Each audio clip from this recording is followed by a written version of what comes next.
Buenas noches a todos. Bienvenidos nuevamente al webinar internacional de la Sociedad Española de Medicina y Cirugía de Pie y Tobillo. Agradeceros a todos pues, el interés que tenéis en seguir participando y en acudir y asistir a nuestros webinars. Como presidente, quiero recordaros que en el mes de junio vamos a hacer el Congreso Nacional y que estamos preparando un congreso que yo creo va a ser muy interesante para todos. Un congreso que, aunque va a ser virtual, como ya lo habréis visto en los medios en los que ya hemos publicitado, pues bueno, van a constar también de las mesas oficiales, como siempre, de la mesa de residentes. Podréis participar aportando vuestros trabajos, vuestras comunicaciones, vuestros pósters. Por lo tanto, animaros a que en breve enviéis vuestros trabajos. Recordaros que los que ya habíais enviado los trabajos previos para el congreso que hubo que aplazar, pues bueno, estos trabajos estarán colgados en el gestor de comunicaciones. Los podréis modificar si lo deseáis o mantener el abstract que tenéis y seguir presentándolos o retirarlos. Ahora paso ya pues a presentaros o a iniciar esta webinar en la que uno de los temas que tenemos y que a veces son preocupantes para todo cirujano ortopédico es las técnicas de reconstrucción en las lesiones complejas. Hoy, pues bueno, nos vamos a centrar en la técnica de Masquelet. Yo, sin más, quiero dar paso a Sandra pues para que dé el inicio de la webinar. Sandra, cuando quieras. Bueno, buenas noches. Yo, como siempre, os daré un par de detalles técnicos. Si tenéis alguna duda sobre el tema técnico, si no oís bien, no veis bien, etcétera, lo podéis preguntar a nuestros compañeros colaboradores de Acuña y Fombona, que son gracias a ellos que tenemos estas webinars, en el apartado de chat que hay en el panel de la derecha. Y cuando tengáis preguntas para hacer al ponente, para que nosotros les retransmitamos, entonces lo tenéis que hacer a través del apartado de preguntas, ¿vale? Y bueno, sin más, os presento a la doctora Gil, que es la doctora, forma parte de la unidad de Pie y Tobillo del Hospital Universitario PSET de Valencia y que va a ser la moderadora de esta webinar. Pues hola, buenas noches, bueno, tardes, noches, presidente, Sandra, doctor Pablo Wagner y a todos los presentes pues virtualmente, ¿no? Me reitero en los agradecimientos. Y bueno, si algo bueno nos ha traído la pandemia es que al no poder reunirnos, no hacer congresos ni cursos, tenemos la posibilidad como de acercarnos a otras comunidades científicas, que en nuestro caso pues obviamente son de Pie y Tobillo, y de esta forma poder participar en reuniones y webinars online en las cuales pues, hemos descubierto ponentes internacionales de gran dominio técnico de muchas cirugías, de muchas técnicas, ¿no? Por ejemplo, el doctor Wagner yo ya lo seguía porque al realizar la guía de residentes de la Lux Valgus, pues él habla junto con Emilio Wagner también, ¿no? De la rotación de pigmentos. Yo ya lo iba siguiendo y luego yo me lo he ido encontrando en diferentes webinars y la verdad es que es un ponente de alto nivel científico y además de habla española, ¿no? Pues para facilitarnos un poco las cosas. Por lo tanto, hoy tenemos el placer de contar con él, que además nos ha hecho sin dudarlo un hueco en su agenda. Él realiza su actividad fundamentalmente en la clínica alemana y el Hospital Militar de Santiago de Chile. Y claro, bueno, ¿por qué hablamos del Masquelet, no? Porque, claro, al encontrarnos con una infección en una tibia distal con secuestros, destrucción óseas, como ha contado el doctor Dalmau, debido pues, a una infección crónica reagudizada, tras una cirugía o mía, o como se dice por ahí, ¿no? Realizada en otro centro, por algún otro compañero, es la típica pesadilla con la que te despertarías por la noche, ¿no? En estos casos, y según el hospital que trabajes, hay grandes centros o centros más pequeños como el mío, ¿no? Puedes tener un cirujano plástico detrás tuyo con sus estupendas gafas lupa, pues para hacerte un injerto vascularizado. No es el caso de mi hospital o en otros hospitales comarcales, ¿no? de nuestro país. Entonces, pues bueno, resulta ser una técnica que está quizá un poco olvidada en nuestro entorno, ¿no? Apta para traumatólogos y la verdad es que tiene muchísimas publicaciones con gran cantidad de casos y bastante exitosa, ¿no? Que nos podría realmente resolver el problema.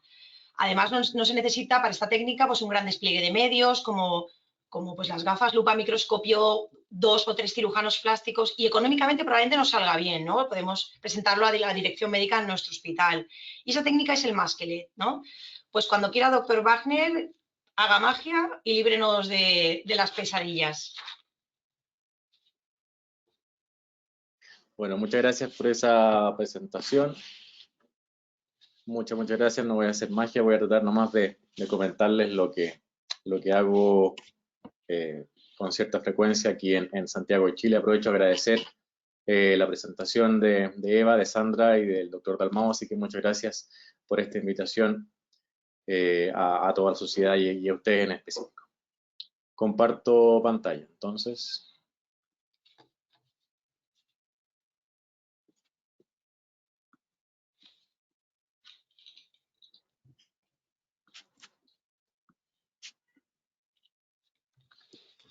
Confírmame, Eva, que se vea bien y se escuche bien, por favor. Perfecto. Listo.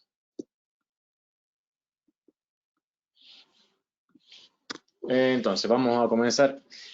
Por supuesto, la técnica Masquelette es una técnica de reconstrucción o una técnica para intentar tratar los defectos óseos. Es una de las muchas que hay.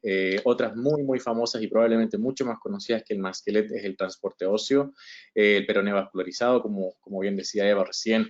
Por lo general lo realizan los cirujanos plásticos.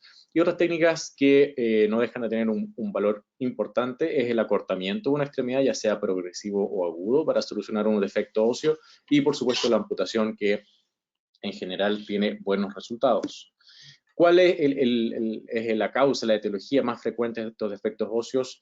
Inicialmente, o una fractura, por ejemplo, con un gran compromiso, con una gran desvitalización de fragmentos, una osteomielitis crónica por lo general, o pacientes que, ¿no es cierto?, fueron tratados por un tumor óseo, ya sea osteosarcoma, o en pacientes más jóvenes, un Ewing, por ejemplo, cualquier tipo de patología tumoral que hizo que tenga un gran defecto óseo. Estas son las más frecuentes, al menos, causas de derivación que me llegan a mí.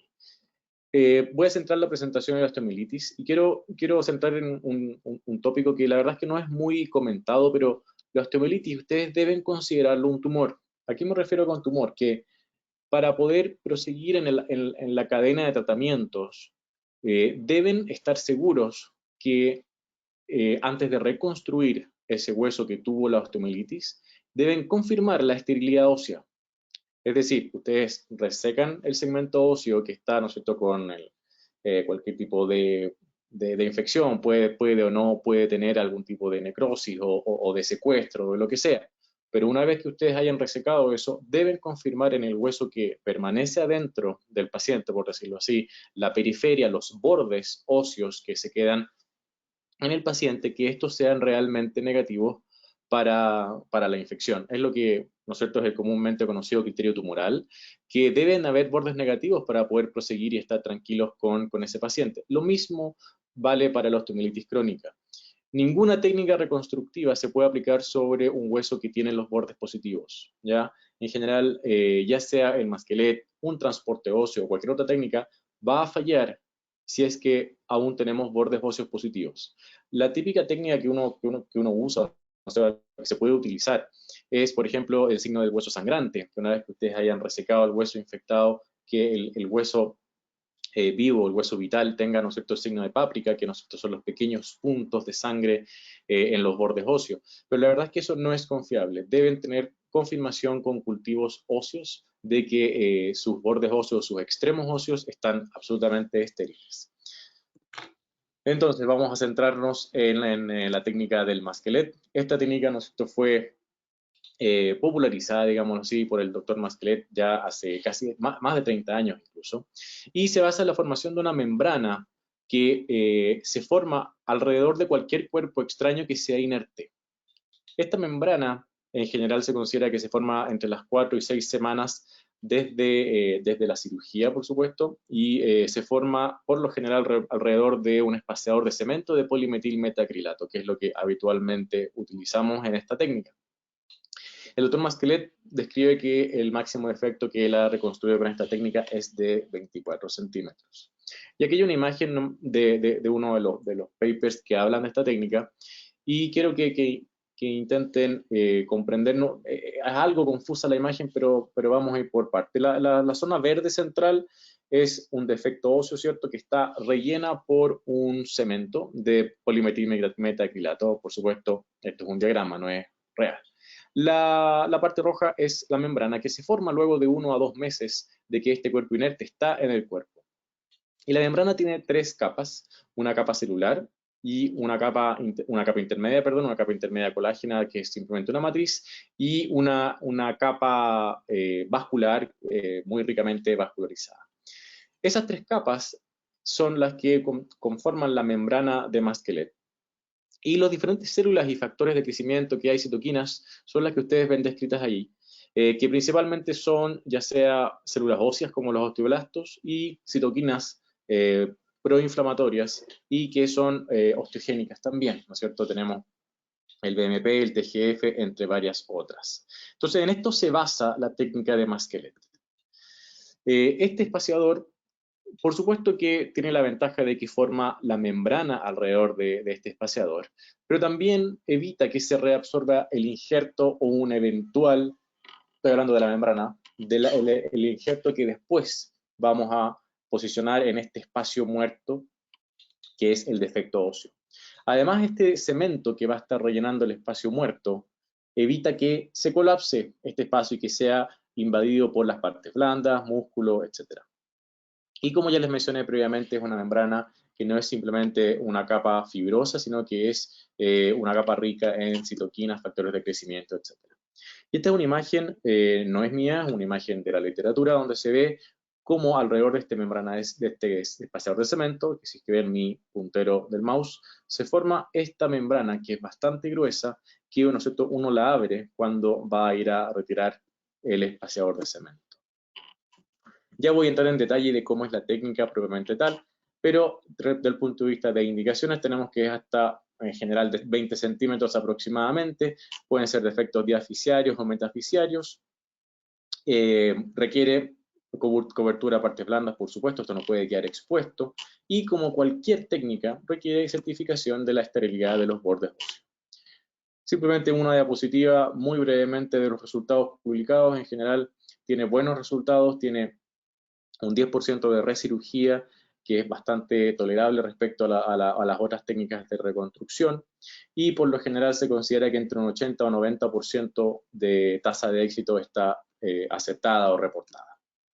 Entonces, ya más en terreno, ¿qué es la técnica Masquelet? La etapa 1 o la primera cirugía del Masquelet se basa en un aseo quirúrgico extenso. Supongamos que esto es, ¿no es cierto?, una osteomielitis crónica, donde tenemos una zona fistulizada o con una zona, ¿no es cierto?, con algún tipo de necrosis, donde se resecó ese hueso infectado. Se hace un aseo quirúrgico y en ese espacio muerto se posiciona este espaciador de cemento que puede o no puede tener antibiótico. Inicialmente fue descrito que este cemento no tenía antibiótico, pero después, ¿no es cierto?, la recomendación es que sea con antibiótico, a pesar de que no hay estudios que ustedes vayan a encontrar en la literatura que comparen Masquelet con y sin antibiótico. Este espaciador, en esta primera etapa, se mantiene en su posición, rellenando el defecto óseo, por lo general por 6 semanas, pueden ser 8 semanas también, 2 meses, ¿no es cierto? Pueden ser incluso 3 meses también. Hay estudios que muestran que hay una disminución marginal en la concentración de citocinas si es que lo dejan el espaciador por más de 6 semanas, sin importar el resultado final. Entonces, estas serían imágenes de la primera etapa del Masquelet. Vamos a entrar en detalle después de qué se trata cada uno de estos casos, pero simplemente quería mostrarles que aquí en la imagen de la derecha tenemos un espaciador de cemento en la zona metafisiaria, incluso epifisiaria del pilón, y aquí tenemos ya un espaciador un poco más extenso en una zona que incluye parte de la diáfisis.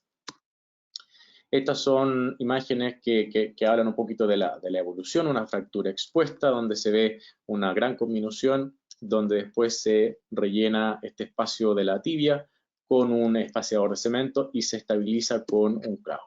Esa sería la primera etapa, ya sea fijado con un clavo, con un fijador externo, tipo circular, tipo monolateral. Esa es la primera etapa. Y la segunda etapa es que uno va a retirar el cuerpo extraño, esto es en general a los 2 meses o 6 semanas, y ese espacio que aparece, por supuesto, que el espacio muerto, se rellena con este injerto que debemos ir a rescatarlo, ya sea de la cresta ilíaca ya sea del canal femoral, mezclado o no mezclado con aloinjerto. Esto se recomienda que sea en chips, molido, tal cual. La verdad es que puede agregarse membranas de BMP, sintetizadas por supuesto, que venden ciertas empresas. Sin embargo, al igual que el antibiótico o no antibiótico, no hay grandes fundamentos en la literatura que me haga recomendarlo, agregar o no estas membranas de BMP2 sintético.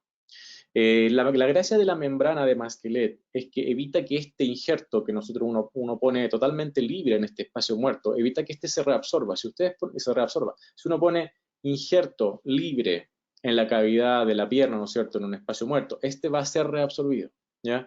Esto no ocurre con la membrana, y es lo que se le llama que se evita el creeping substitution, que es un nombre simplemente en inglés, ¿cierto?, donde el cuerpo pasa por una fase donde se reabsorbe todo el injerto y luego va haciendo nuevamente un callo blando y luego lo va calcificando. Esta membrana evita ese proceso y simplemente integra directamente este injerto al hueso del paciente.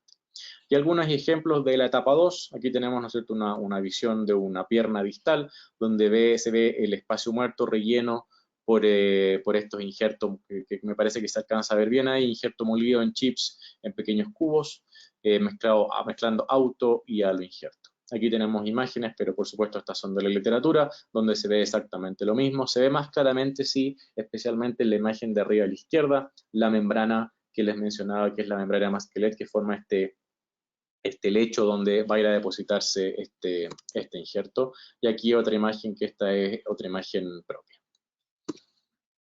Entonces, tenemos que en la imagen de más a la izquierda, puro injerto molido, y cómo va esto progresivamente integrándose y formando parte de la tibia del paciente, como pueden ver también en este caso.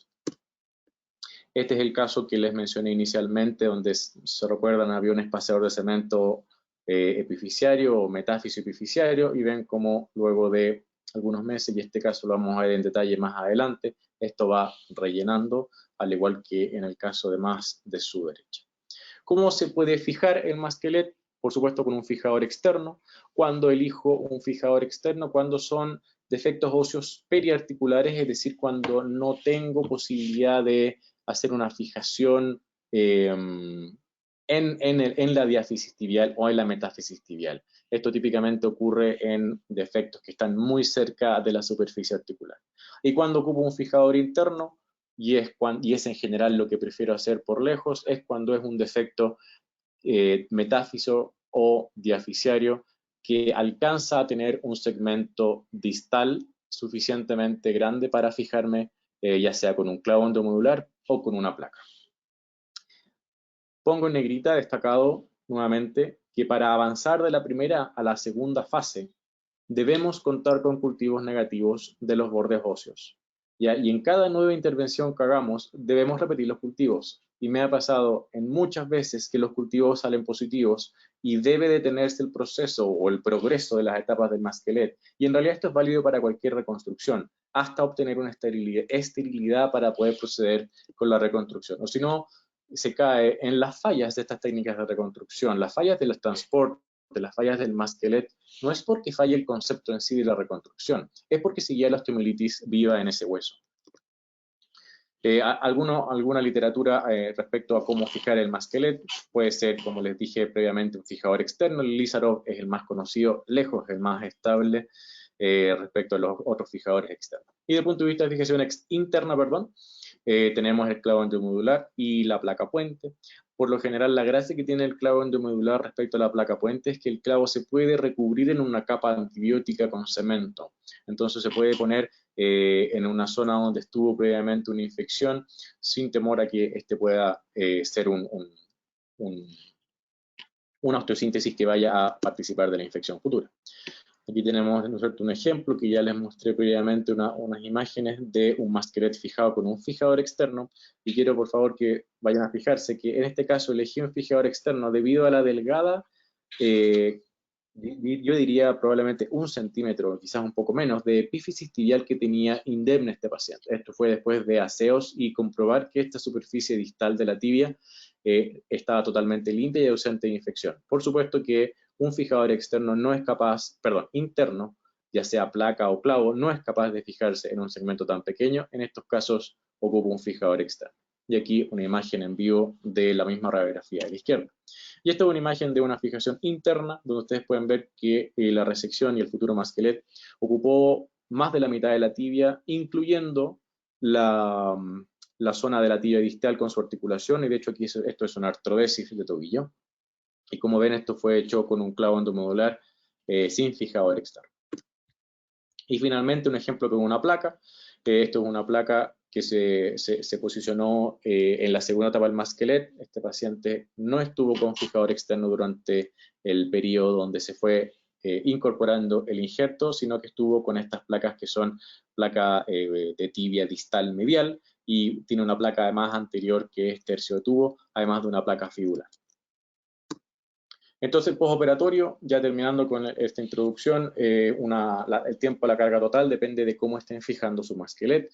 Un fijador externo, un clavo endomodular y una placa bloqueada varían entre ellos. En general, la placa bloqueada es con la técnica con la que uno es más cuidadoso y espera, en general, entre 3 a 6 meses para iniciar la carga. Con el clavo endomodular se inicia una carga progresiva al mes, y con el fijador, si es que es multiplanar tipo Ilizarov, puede ser una carga inmediata, y si es uniplanar, ¿no es cierto?, aislado, un uniplanar solamente, porque se pudiera asociar un uniplanar con un clavo endomedular, pero si es un uniplanar solo, no se debe cargar hasta lograr algún tipo de consolidación, debido a que no es estable para permitir carga.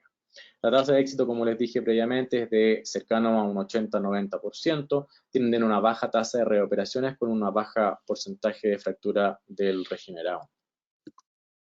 Y me parece que ya podemos entrar a los casos clínicos teniendo una idea general de lo que es el masquelet, de las diferentes etapas.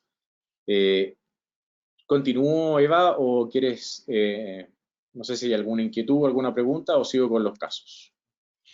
Yo creo que seguiría, y ahí si quieres empezamos con con alguna pregunta, pero ahora no hay ninguna, pero si no te pregunto yo, tranquilo. Bien. Entonces, el primer caso es bastante frecuente, un accidente de tránsito con una fractura expuesta de la tibia, donde se realizó en otro centro un aseo quirúrgico y una fijación externa, como ustedes pudieran suponer, de cualquier fractura expuesta tibial, y donde se realizó una fijación interna en un segundo tiempo. Y esta es la radiografía postoperatoria, donde ustedes ven la gran conminución de esta tibia distal, diría yo, de la unión metafisio-diaficiaria, con una buena alineación, me parece, y esto ya es habiendo hecho previamente una primera cirugía de una fijación externa con aseo quirúrgico, y esta fue en un segundo tiempo donde le pusieron esta placa distal tibial bloqueada medial, de tibia distal media. El problema es que al año de la cirugía comienza a salir pus por la cicatriz quirúrgica, una inflamación, eritema de la pierna, y el paciente comienza con fiebre. Se realiza, ¿no es cierto?, un aseo quirúrgico, se retira toda la osteosíntesis y se mantiene la estabilidad con un fijador externo, obteniéndose cultivos óseos positivos de toda la zona donde fue la fractura expuesta y donde realmente tenía una no unión, ¿ya?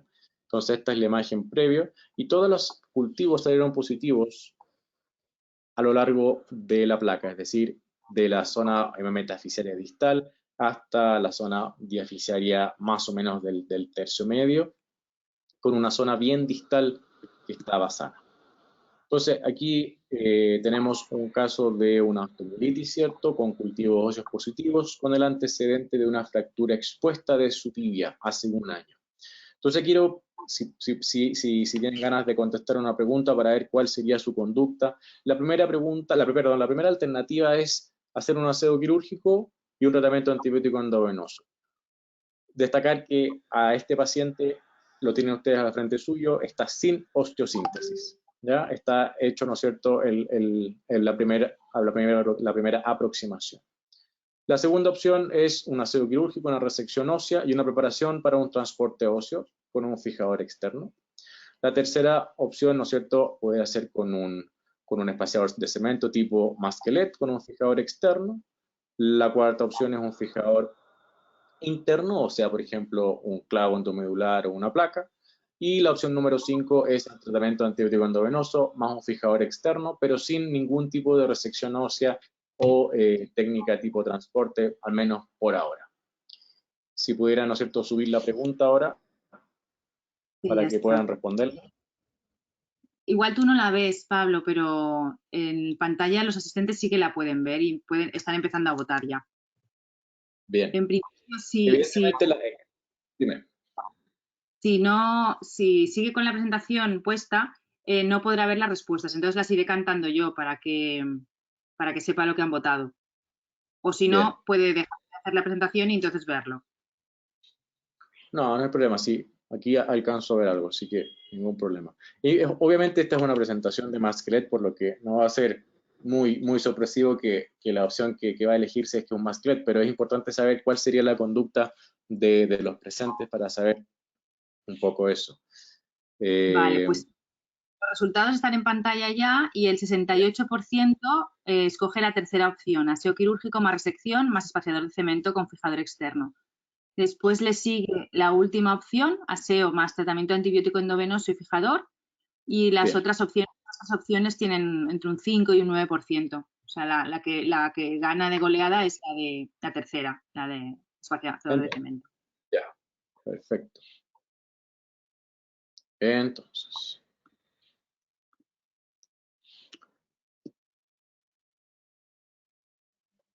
hay una pequeña ventana, pestaña aquí que está justo en el camino, pero estamos bien. Ahí está. Entonces, estamos de acuerdo, la verdad es que es un poco como soplar en las pruebas, pero no, es lo que por supuesto yo hice, que fue un gran espaciador de cemento, que fue de 17 centímetros. ¿Por qué 17 centímetros? Porque con esos centímetros logramos bordes óseos negativos. Ahora sí quiero destacar una cosa. Esto no fue en una cirugía, esto fueron 2 cirugías, porque la primera cirugía resequé hueso, paciente se fue con su espaciador de cemento y volvieron los cultivos óseos a los 3-4 días positivos para los bordes óseos, por lo que el paciente nuevamente entra a pabellón, se reseca el fijador, perdón, se reseca el espaciador, se expande la resección ósea y luego se pone, ¿no es cierto?, este nuevo espaciador. Y nuevamente se toman cultivos óseos de los bordes, tanto proximal como distal. Y esta radiografía que ustedes ven a la derecha es cuando ya obtuvimos esterilidad de la epífisis tibial y de la diáfisis tibial. Es decir, es un defecto óseo de 17 centímetros con hueso sano en sus extremos tanto proximal como distal. Y con esta fijación, con este fijador externo tipo Ilizarov, se mantuvo el paciente durante 2 meses. Pablo, sí que había preguntas. Vale, pues mira, por ejemplo, Raúl de los Santos, a ver si ahora hemos ido contestando, dice, ¿en la segunda etapa refresca bordes o coloca el injerto tal cual? Gracias. En la segunda etapa, la toma de cultivos, porque en toda etapa debemos retomar cultivos óseos de los extremos óseos, y esa toma de cultivos refresca los bordes. ¿Me entiendo? O sea, hay que tomar cultivos en toda la circunferencia, en todo el perímetro de la diáfisis tibial y de la epífisis, o sea, de la diáfisis tanto del extremo proximal como distal. Y en 2 meses, por lo general, no hay una cobertura de cicatriz, no hay, porque el cemento al estar en contacto directo, al retirarlo, la verdad que queda un hueso vivo, un hueso muy sano. Pero insisto, como tomo cultivos en cada etapa del Masquelet, eso igual aviva los bordes. Claro, por ejemplo, Sergio Tejero pregunta, ¿cuánto tiempo tardan en su hospital en obtener el resultado de un GRAM intraoperatorio? Para tú seguir haciendo la cirugía o parar o... Perfecto, excelente pregunta. El GRAM intraoperatorio, la verdad es que tarda poquísimo, te tardan unos 10 minutos, 15 minutos, pero no confío y no debemos confiar en un GRAM intraoperatorio para una decisión tan importante como proceder o no proceder con la segunda etapa del Masquelet, que cuando ya uno está totalmente jugado y cuando uno ya va a ir a tomarle injerto óseo de la cresta, va a ir a sacar al injerto, si es que lo vas a ir a sacar, ¿no es cierto?, con el costo que eso conlleva.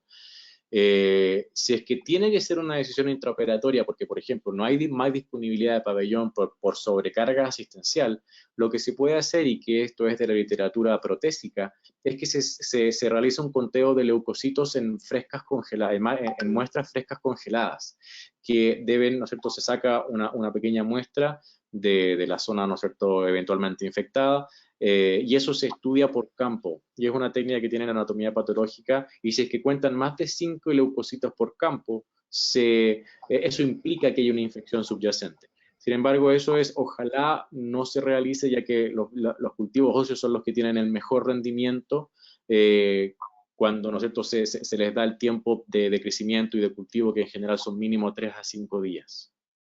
Claro. Luego Melissa Peste dice, doctor, ¿considera en algún caso realizar una toma de biopsia para bacteriología entre primer y segundo tiempo de masclet en casos en los que el cultivo fuera positivo en el primer tiempo? Sí, ¿no? Yo creo que lo has contestado, ¿no? Sí, sí. Vale, luego dice mi amiga Carmen María Verdú, ¿en qué momento coges el cultivo de los bordes óseos para confirmar que son negativos? ¿En el momento de la cirugía de resección o antes de plantear la cirugía reconstructiva?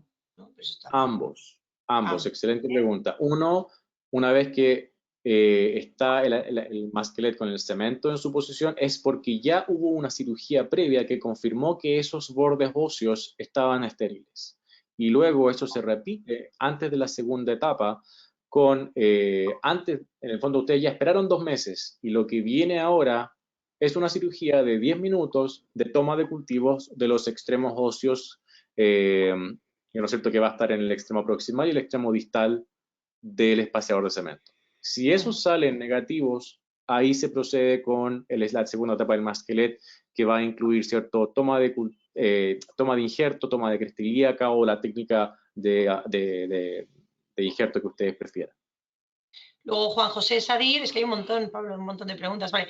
Dice Juan José Sadir, dice, hola, buenas tardes, ¿cómo saber hasta dónde resecar, ¿no? Pues va punzando, ¿no? O sea, pues con el punzón ir haciendo pues agujeritos, no sé, en varios segmentos. ¿Cómo visualmente lo sabrías? La respuesta es que es imposible. Como te digo, la técnica original y que van a ver en los libros antiguos es el signo de páprica, pero no tiene ninguna validez, ya que puede haber un hueso perfecto, precioso, sin ningún signo de infección y estar infectado.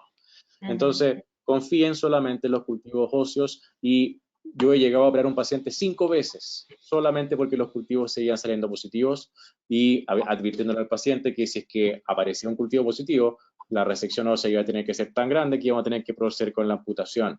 Pero es lamentablemente la única manera, ya sea ustedes hagan transporte o masquelet, esto, ojo, que es transversal a cualquier técnica de reconstrucción, debe ser un hueso sano. Pero eso es lo lamentable.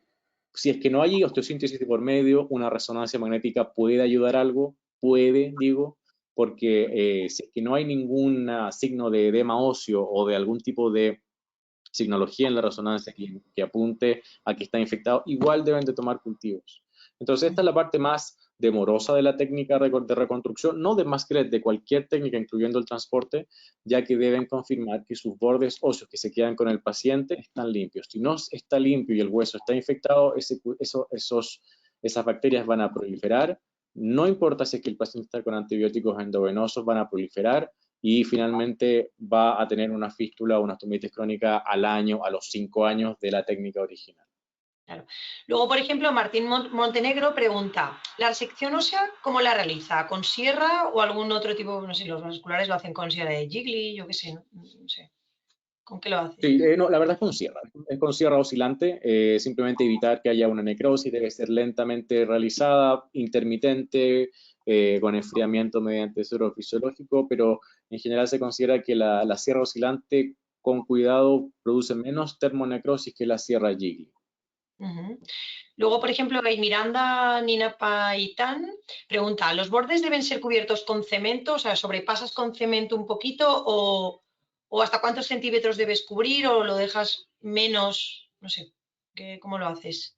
Sí, el cemento, el espaciador de cemento, si hablamos ya más específicamente de la técnica, debe tener una pequeña prolongación, y algo se alcanza a ver en esta imagen, una pequeña prolongación endomedular para que este espaciador no se mueva para los lados, y a pesar de que aquí no se ve bien, debe tener algo que puede ser una capa muy delgada, pero que rodee por la zona exterior a la diáfisis. ¿Ya? O sea, debe tener una pequeña prolongación central que abarque el canal endomedular y algo que rodee por la periferia a la diáfisis tibial o, bueno, cualquier hueso que vayan a ocupar esto. Pero sí, la respuesta es que sí debe haber una pequeña capa de cemento que rodee los últimos 5 milímetros del hueso. Luego, Víctor Araya pregunta, Pablo, ¿experiencia con uso de aloinjerto estructural de tibia para defectos masivos con etapa previa tipo Masquelet? O sea, pues en vez de chips, pues a lo mejor poner un aloinjerto estructural. No tengo experiencia, no lo he hecho nunca. Es algo súper utilizado, muy utilizado por los cirujanos de tumores, ya que ellos resecan muchas veces, si no es el 100% de un hueso, muy cercano a eso, el 90%, el 80%, y es la técnica que más rápidamente permite a un paciente una rehabilitación. Sí, la gran parte, y esto siempre lo discuto con los cirujanos de tumores, la gran parte de esos aloinjertos terminan fracturándose, ¿ya? Entonces, es una rehabilitación mucho más rápida, evidentemente, que una de estas técnicas, pero es una técnica que es muy importante, que 100% tiene que haber esterilidad, ya que al ser un hueso muerto, las bacterias van a hacer su caldo de cultivo felices en esa zona si es que todavía hay algo de infección. Pero respondiendo a la pregunta directamente, no tengo experiencia en aloinjertos masivos de todo un hueso o de gran parte de un hueso. Vale, pues si quedan más preguntas, yo te las iré si quieres haciendo, pero si quieres seguir con los casos, Pablo, Claro. ¿sigues? Bien. Entonces, la segunda pregunta es, una vez que ya tenemos esta etapa, ¿qué hacer ahora? Si es repetir los cultivos óseos, si es reemplazar el espaciador de cemento, si es preparar para un transporte, que es perfectamente posible en esta etapa, ya sea irse por un Masquelet o por un transporte óseo, hacer un nuevo ciclo de antibiótico o esperar un par de meses más, si pudieran subir la pregunta. Ya está subida.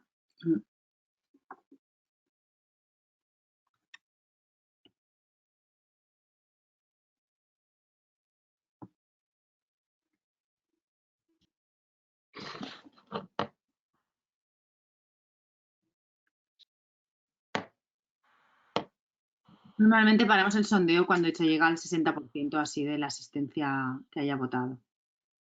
Así que lo cierro ya y estos son los resultados. La mayor parte de los asistentes, el 71%, dicen repetir cultivos óseos de bordes óseos, o sea, la primera opción. Y el 27% reemplazar espaciador de cemento con injerto óseo. El resto de opciones prácticamente no han sido votadas. Bien, sí, es lo que recomendamos realizar, repetir los cultivos óseos antes de seguir con el Masquelet o con el transporte óseo, por lo que ya creo que les he insistido bastante. Pablo, Entonces, una pregunta. Sí, perdona. dime. Hay dos preguntas de lo mismo. ¿Qué antibióticos usas con el cemento? Hay dos preguntas de Luis Osvaldo Soto y José Marcano y Barreto. Preguntan un poco lo mismo, ¿no? De antibióticos. Sí, en el espaciador de cemento siempre es vancomicina y algún tipo puede ser una cefalosporina o alguno de sus derivados. Lo importante es que sea un antibiótico que sea termoestable. Hay otras opciones, hay unas quinolonas que se pueden incluso ocupar, pero lo más utilizado es, como les dije, la vancomicina, y los cementos vienen muchas veces ya con algún otro antibiótico, pueden venir con un aminoglicósido, pueden venir con tobramicina, pueden venir con alguno de esa familia de antibióticos.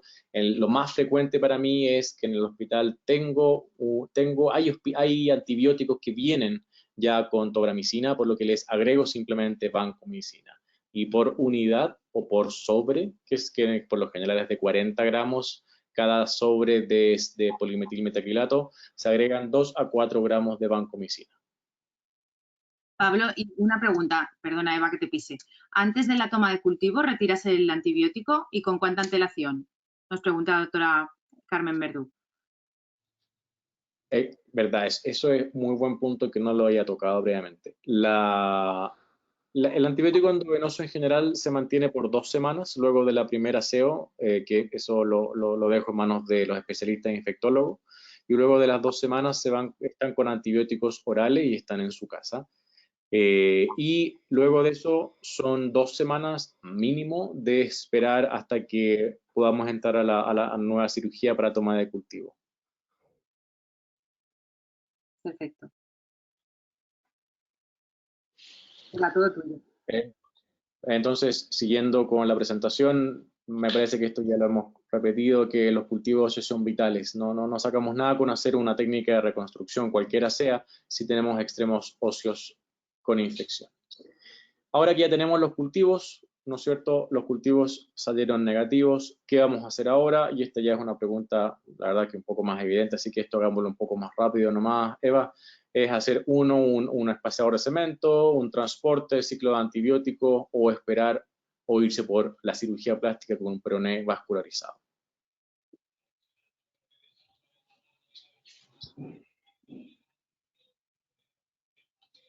Pues Pablo, mientras responde la gente, dice Raúl de los Santos, por ejemplo, entonces en el mejor de los casos son 3 cirugías.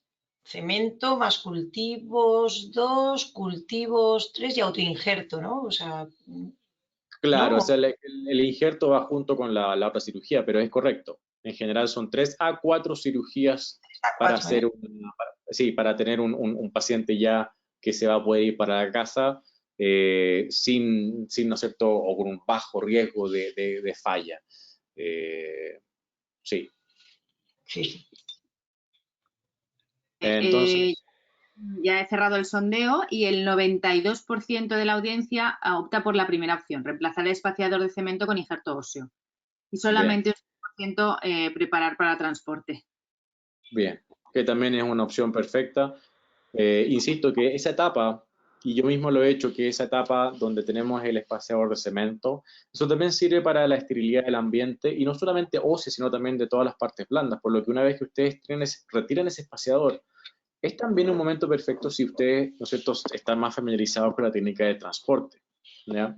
Así que perfectamente correcto iniciar esa técnica si es que si es que están más familiarizados con ella.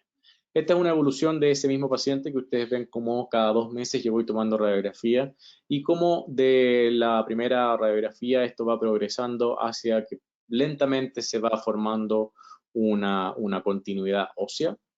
Esto, ¿no es cierto?, es entre el espaciador de cemento y la masa ósea que ocurre a los 8 meses, que por supuesto es muy inmadura y es aún muy, muy flaca, muy delgada, pero eso va engordando en diámetro progresivamente. Pablo, perdona, una cosa. ¿Cómo haces no sé, alguien pregunta, a ver quién era, que si coloca no sé, el cemento va así, ¿no? De encima de la mesa lo moldeas o cómo Sí, le das la tal cual. forma. El espaciador de cemento, uno, ¿no es cierto?, sabe más o menos que son en este caso los 17 centímetros. Abajo de la mesa haces un pequeño cilindro de 2 centímetros de diámetro y eso, ¿no es cierto?, lo posicionas en el paciente. Importante el detalle técnico del espaciador que hablaba antes, que debe tener un pequeño tubo, que estamos hablando simplemente una punta que vaya endomedular para que no se mueva y que rodee el segmento diaficiario o el segmento proximal tibial y distal tibial, ¿no es cierto?, en su periferia unos pocos milímetros.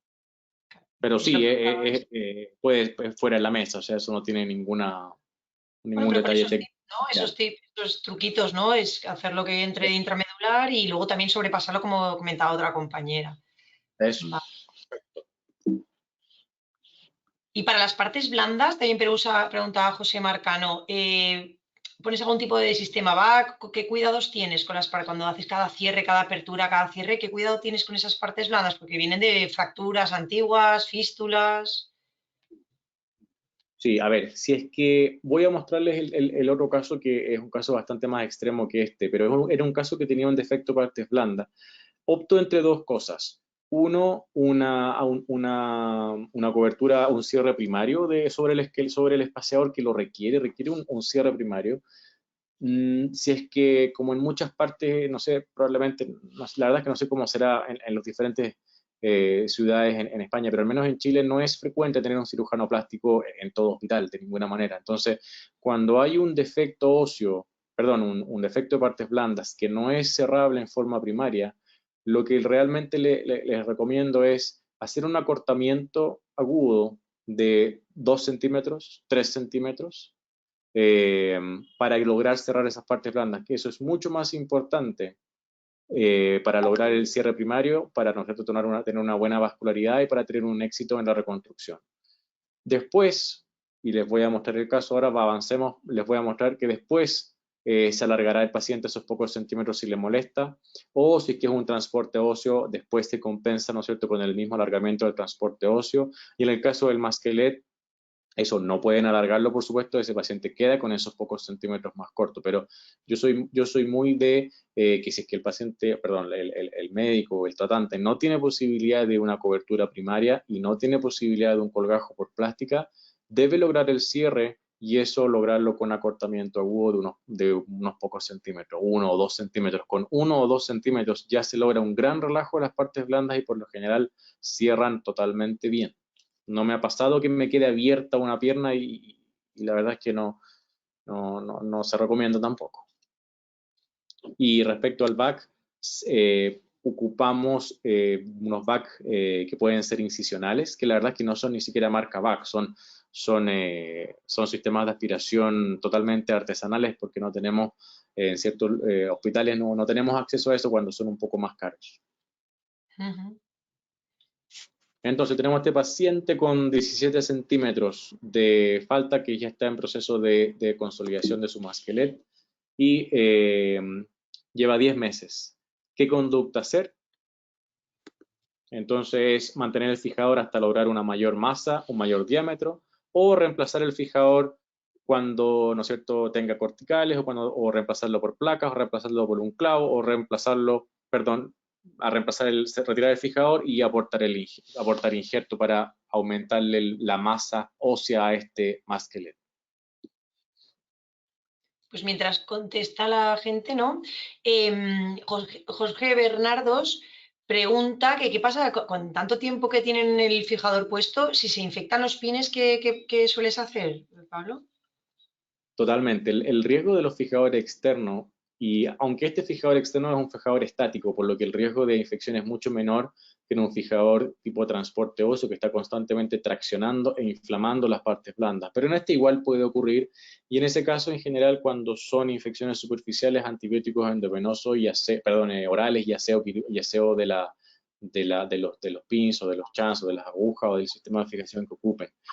Y si es que ustedes ven que hay una infección que ya es profunda y que no solamente partes blandas, por supuesto que deben ir a reemplazar ese sistema de fijación y retirar la aguja o chance, hacer un curetaje de la zona ósea donde estaba la infección y fijarlo en otro punto.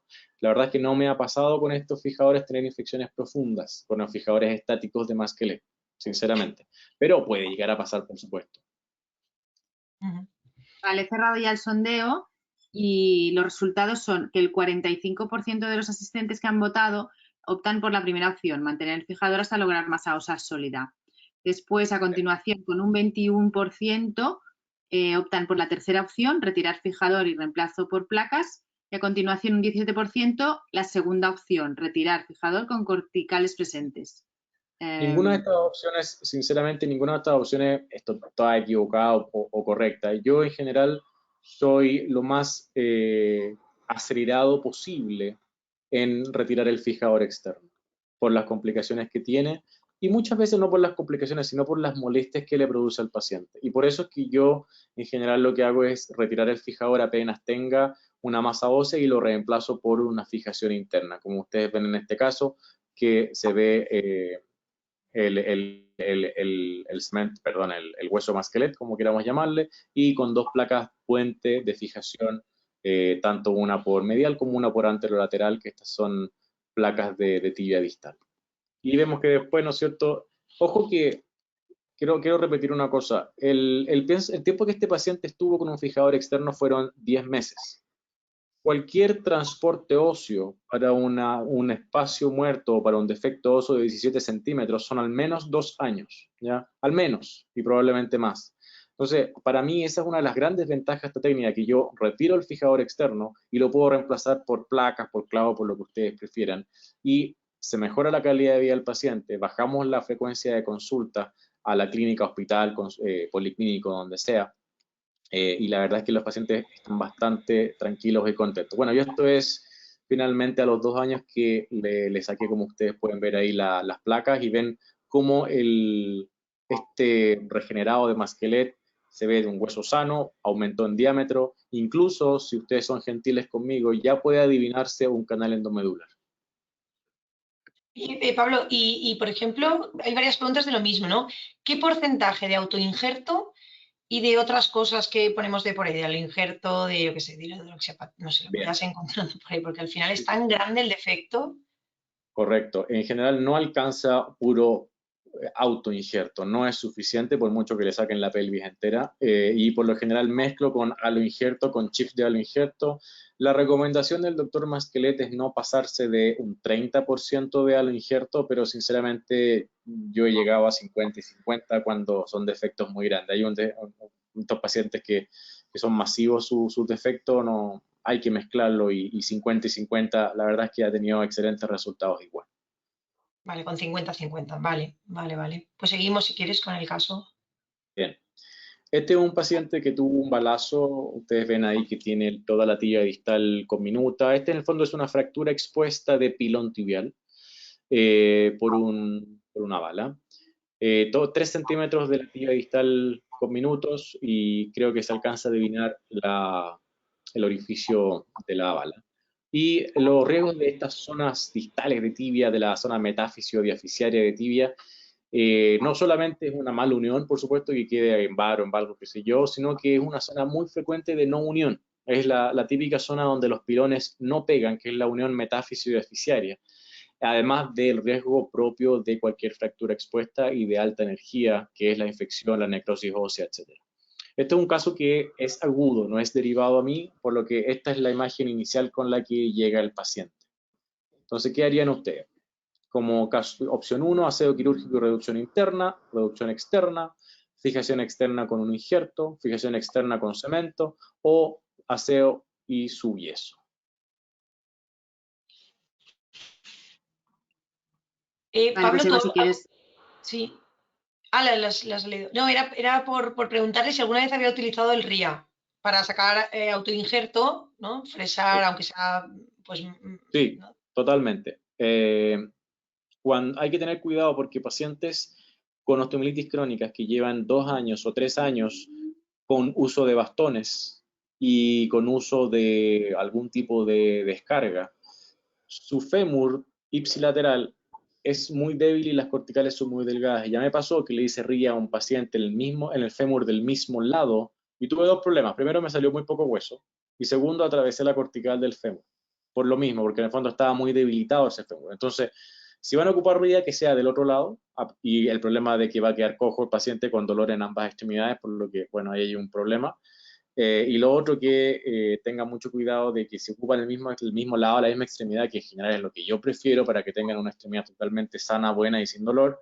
Mucho cuidado con la fresa del RIA, que es muy agresiva, que es la punta de diamante, y que puede no salirles mucho hueso, por lo que les acabo de decir de la atrofia por la densidad ósea disminuida por el desuso.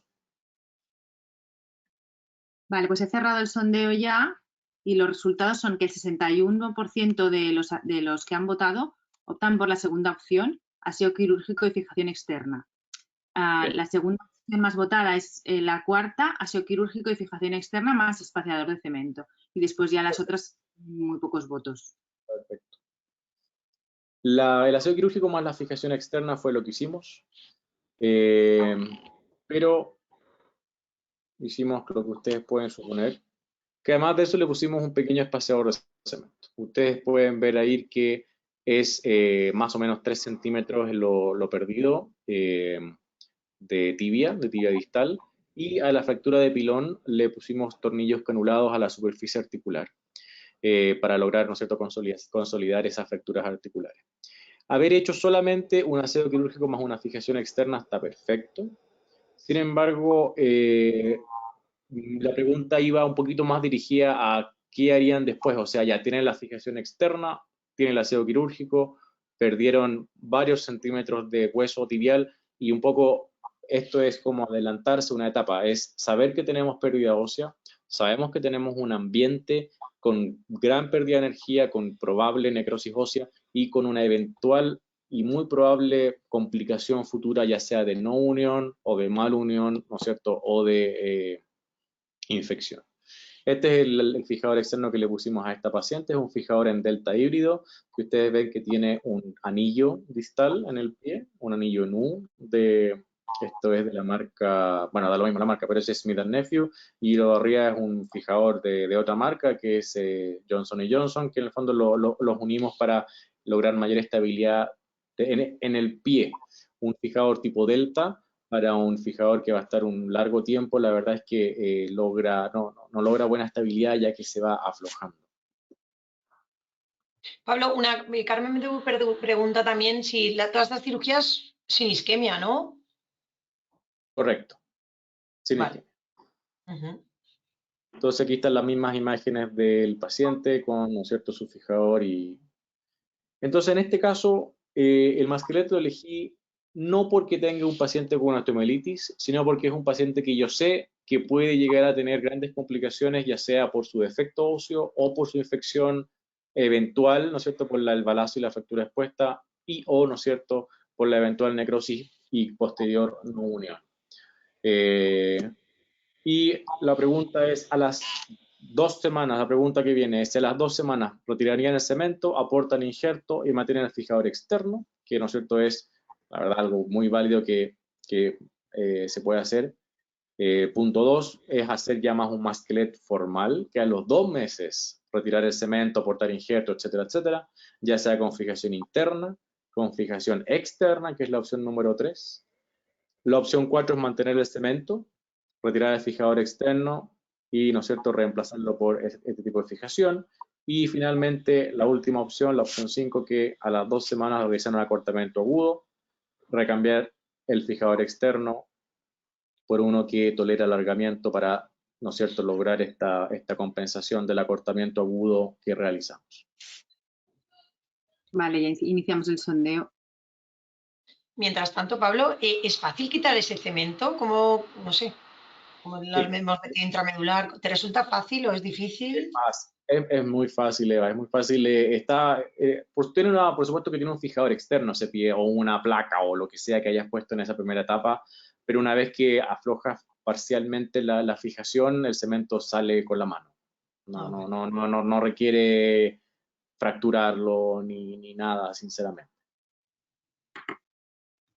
Vale, pues cierro ya el sondeo y los resultados son que el 59% de los que han votado han optado por la segunda opción, retirar cemento, aporte injerto y fijación interna.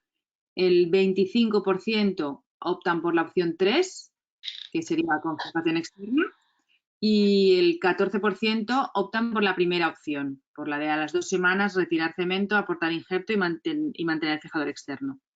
Bien, bien. En este caso, lo que hice, ¿no es cierto? Por supuesto, no olvidemos los cultivos que hay que hacer antes de proceder a una reconstrucción. Fue que hacer un reemplazo del fijador externo por placas. Y a los 6 meses ya veíamos una consolidación y una unión de esta masa ósea de los 3 centímetros. Esta es una imagen intraoperatoria donde se alcanza a ver la masa de injerto. Y atrás quedó, bueno, allá atrás se alcanza a ver, ahí está el espaciador de cemento cuando lo estábamos sacando. Pero aquí tenemos ya el injerto en posición y con la fijación que ya les había comentado. Ya me quedó una imagen oculta ahí atrás. Bueno, y esta ya es la imagen donde tenemos la comprobación, o por decirlo así, la radiografía más formal postoperatoria con las placas y de una adecuada alineación, un adecuado largo. Y tenemos que a los 6 meses ya está consolidado con un escáner que lo comprueba. Este caso número 2, más que una osteomielitis, es un caso con un defecto óseo de alto riesgo de complicación, donde uno se puede, ¿no es cierto?, hacer esta conducta que es un poco ponerse el parche ante la herida y ir con todo, evitar que vaya a infectarse, resecar todo el hueso que está con minuto y muy probablemente con necrosis, y directamente a este masquelet que ustedes ven que en 6 meses tienen esta consolidación que la verdad es que es muy, muy, muy satisfactoria. Tercer caso, ¿seguimos, Eva? Yo creo que este sería como el último caso. Sí, pues lo que quieras. Si quieres, yo no te pregunto, es que me sabe mal, pero te estamos exprimiendo lo que tú quieras, según... No, pero por favor. Entonces, este otro accidentado de tránsito, este de hecho era un paciente militar, que me llega derivado del norte de Chile, estuvo en el hospital de allá y que tuvo una fractura, que se hizo un aseo, según lo que me informaron, y que una no unión persistente a los 10 meses de fractura, sin fístula, pero con signos inflamatorios, y que, ¿no es cierto?, enviado con el reporte de que tenía cultivos óseos compatibles con una osteomielitis crónica. Entonces, esto probablemente podemos saltarlo, Eva, o si quieres lo hacemos muy rápido, pero es... No, pues muestra el caso, si quieres, muestra el caso, que ya... Porque son preguntas... No, sigue, ¿no? Está bien, sí, sigamos nomás. En realidad eso no tenía gran novedad.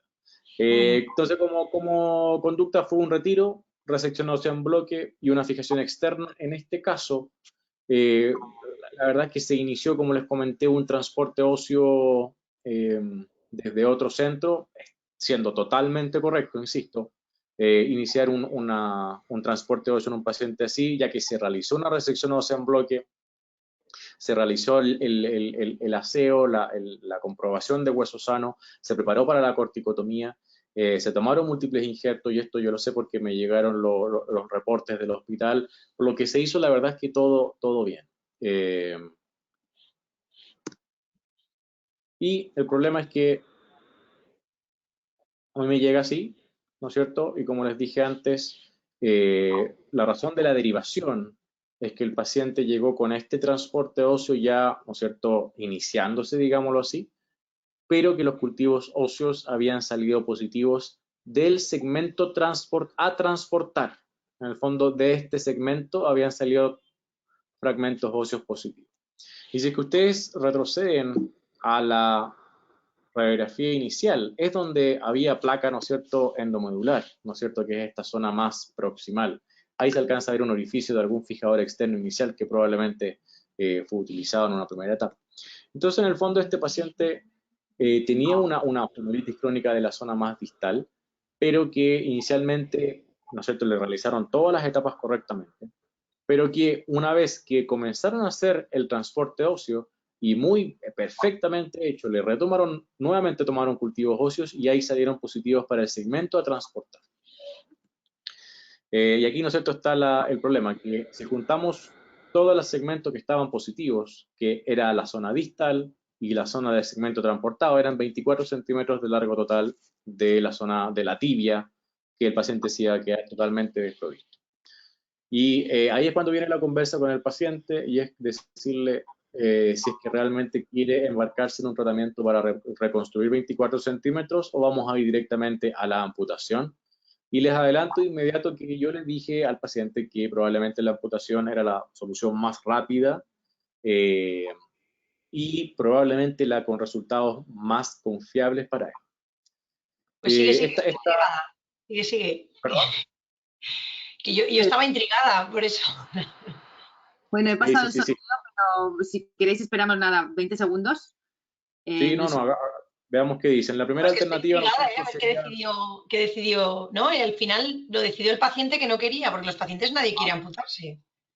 Absolutamente. La verdad que en este caso específico, yo intenté que el paciente se convenciera de la amputación, porque nunca había hecho 24 centímetros de masquelet y bueno, en este caso evidentemente al final lo hice, pero no era mi primera opción de ninguna manera y bueno, gracias a Dios todo anduvo bien, pero yo creo que las respuestas que aparecieron aquí, que acabo de ver que amputación es la primera opción, que yo estoy totalmente de acuerdo con eso, y veo que hay otras dos opciones que también lo postulan con fijador externo, que sería la primera, o con fijador interno, que sería la tercera.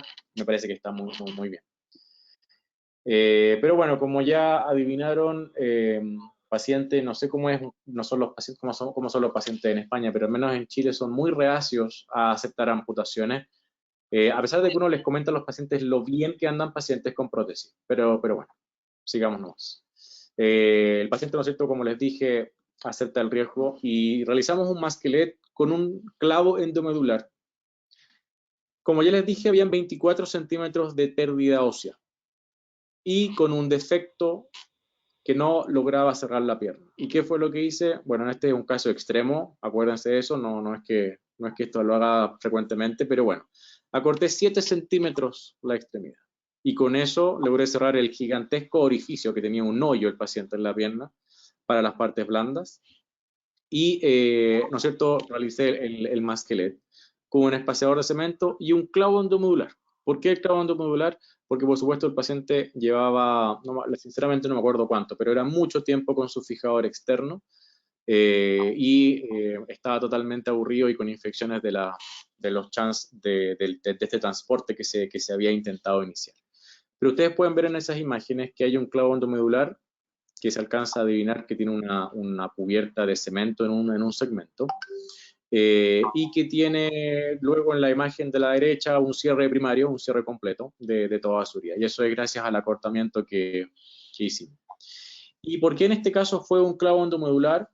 Porque no había tibia distal que salvar, es decir, toda la superficie articular tibial estaba infectada, por lo que sacamos toda la epífisis distal de la tibia y realizamos un clavo puente, digámoslo así, un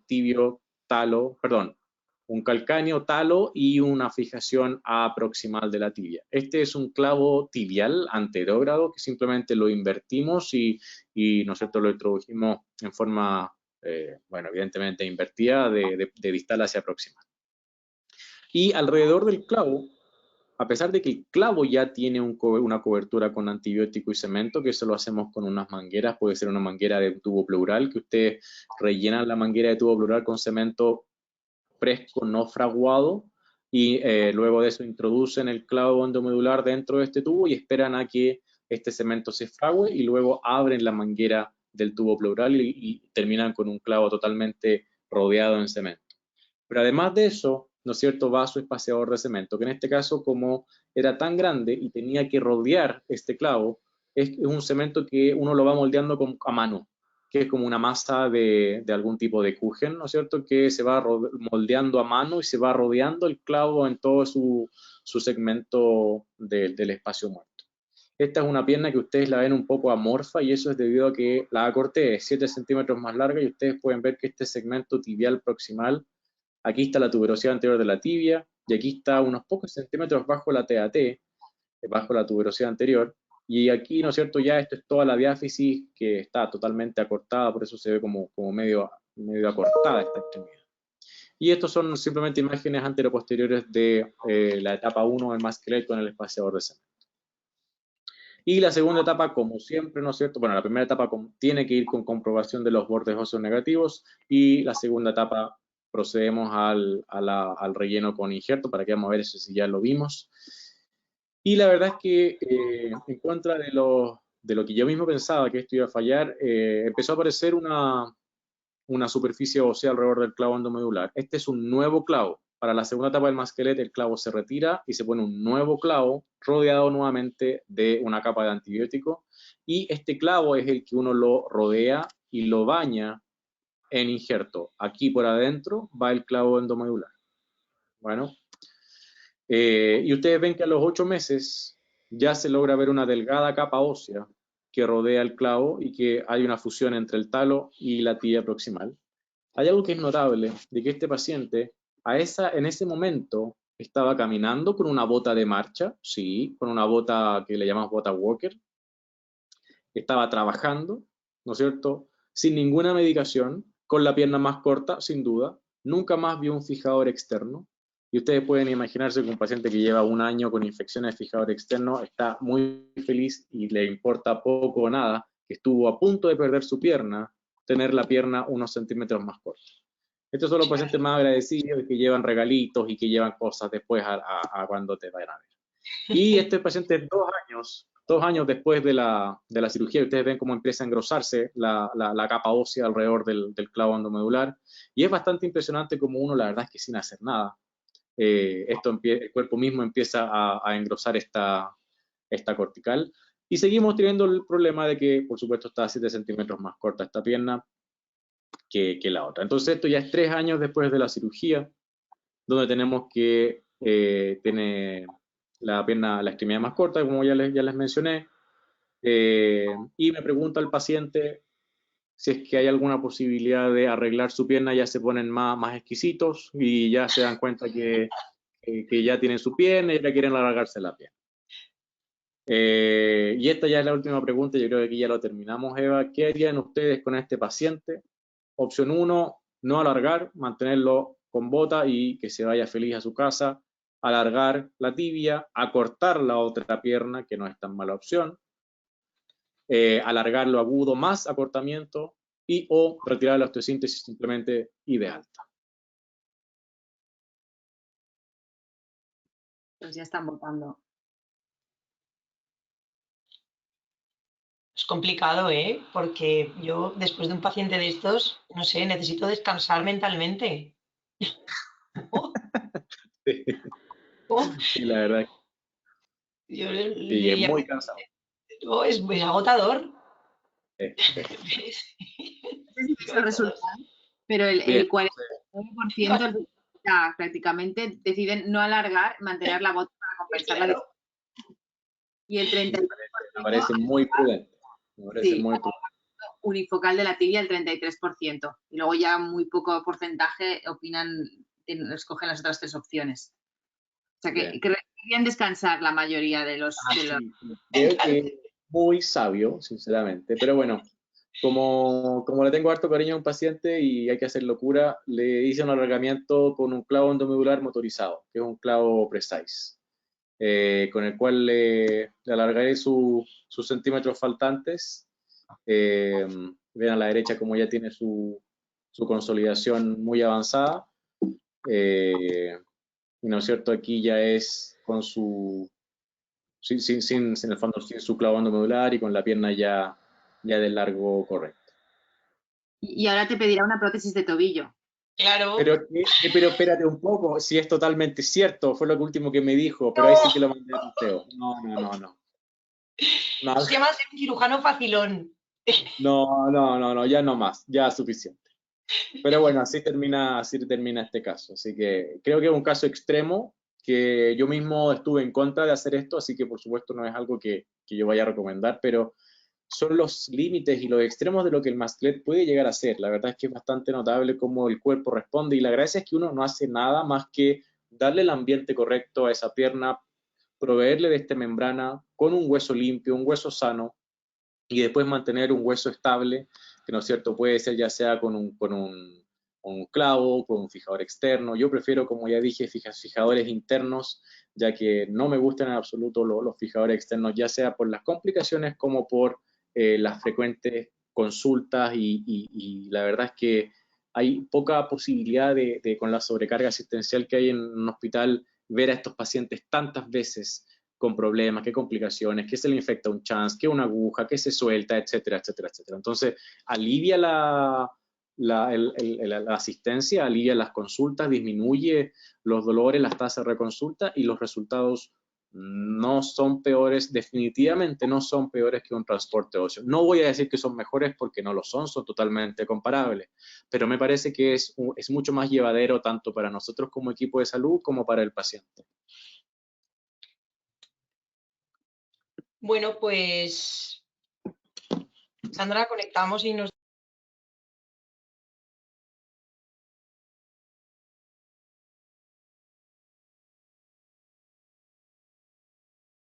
Madre mía. No sé si hay alguna otra pregunta que haya Pues hay aparecido un por ahí. montón, Pablo, pero es que, no sé, tendríamos que hacer otra sesión, no sé, porque claro, todo esto es para nosotros es novedoso. Yo creo que mucha gente también será de Chile, no sé, porque como también lo hemos colgado en las redes, ¿no? Pero bueno, ¿qué dice Tony y Sandra, no? ¿Nos despedimos? Sí, si queréis, sí. Yo tengo una pregunta que... Claro, es que tengo un montón, pero claro, te mandaré por correo. ¿Un síndrome del hombre rojo con uno de los espaciadores, con vancomicina? No. De hecho, Es una consulta que en su momento le realicé a los infectólogos y dicen, lo que nos comentan es que la cantidad de antibiótico que difunde al sistema desde un cemento es bajísima. Es bajísima, entonces eso no pasa, eso pasa nomás con infusiones a rápida velocidad endovenosa. Entonces no, eso la verdad es que sinceramente no pasa. Nunca me ha pasado, nunca lo he visto, nunca lo he leído y al menos según también los especialistas no tiene cómo ocurrir. Bueno, yo es que tengo mi propia teoría sobre los cementos, que solo liberan 10 días y solo la capa superficial. Cuando fragua ya no hay más, la liberación es muy superficial y se puede producir otra vez el biofilm, o sea que yo tengo mis propias, pero bueno, sería para discutir otro día. Sí, mira, no me parece que eso esté mal ni nada, pero ya cortaste la presentación, ¿cierto? No, está, bueno, ¿Todavía hay la ven? ¿Todavía sí. la ven? Es que solamente a propósito de eso Sí, yo voy creo a que sí. saltarme nomás este último caso, pero lo que uno hace para ayudar un poquito a la difusión de antibióticos es que yo le hago orificios al cemento. Mira, ahí se ve. Le hago Ah, orificios al claro, para liberar cemento, más. Claro, así, claro, para aumentar el área de difusión. Sí, claro. sí. Así que bueno, lo que tú dices es totalmente cierto, pero creo que con eso algo ayuda, aunque no tengo una demostración de que realmente eso, Pero en qué porcentaje lo aumenta, pero bueno. yo que me he leído todas las complicaciones de artrosis, infecciones y tal, yo creo que un poco el tema es que si tu meticulosidad en cuanto a tomar la biopsia, bueno, tomar el cultivo cada vez y esperar a que Sí. sea negativo es el truco, porque yo creo que los fracasos en este artículo de 2010 del JBJS es porque yo creo que no son tan meticulosos como tú. Entonces esa membrana realmente también está infectada, es que esa membrana está infectada, entonces claro, nunca va a consolidar ni nunca va, claro. Absolutamente, Entonces absolutamente, el truco, totalmente de acuerdo. ¿eh? Totalmente de acuerdo. Yo creo que eso es lo importante y que creo no se le ha dado suficiente importancia en los trabajos de osteomielitis, que es considerar la infección crónica, la osteomielitis crónica es considerarla un tumor. Considerémosla un tumor, esperemos borde óseo negativo antes de proceder con las siguientes etapas de reconstrucción. Y creo que en eso radica gran parte del éxito. Si hay que esperar 5 veces, pues 5 veces. Sí, lo que Bueno, sea. pues, Sandra, Tony, Pues creo que ya. Bueno, pues, yo no tengo muchas ganas de gracias, hacer uno, ¿no, Pablo. Tony? ¿No tienes ganas de hacer uno? Sí, hombre. ¿Tú Muchas tienes gracias, esperanza? Pablo. Ha sido una charla interesantísima, muy didáctica. Yo creo que hemos aprendido mucho, unos ejemplos magníficos y agradecer la disponibilidad que has tenido en estar con nosotros esta noche, esta tarde en Chile. Por favor, gusto Cuando mío, quieras. muchas gracias por la invitación. Bueno, antes de que os vayáis a cenar ya o a merendar, según el sitio, quería recordaros que el día 21 de abril será la próxima webinar. Será sobre lesiones sutiles en la articulación del isfranc, diagnóstico y tratamiento basado en casos. El ponente será el doctor Ramón Navarro Mon y bueno, os esperamos a todos allí. Como siempre, agradecer al ponente sobre todo, a los asistentes, que si no esto tampoco tendría sentido, y a Cuña y Fombona, porque gracias a ellos podemos hacer estas webinars y no tenemos límite de tiempo, ni de asistentes, ni de nada. Así que, bueno, gracias a todos y nos vemos el mes que viene. Estupendo. Muchas gracias. Chao. Fantástico. Muy bien. ¿Qué tal?